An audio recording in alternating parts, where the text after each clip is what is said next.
Hey guys, in this video I'll show you how to add a user to Expensify. For example, if you want to invite your team members, all you actually need to do is once you're logged in, come to the left hand panel, click on account.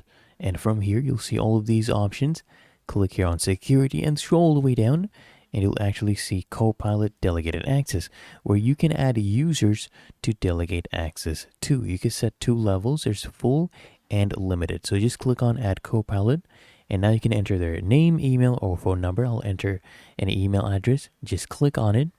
And now we need to choose. So it's either full access, where they can take all the actions in your account, or just limited access. They can take most actions on your behalf. And this is what it excludes.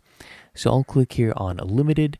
And then all you need to do is click here and add Copilot. Okay.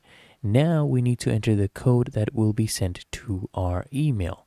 Now here we go. This is the code. I'll copy this and we will go ahead and paste this in Expensify and it will go ahead and verify us. And there we go. We have added a user in Expensify.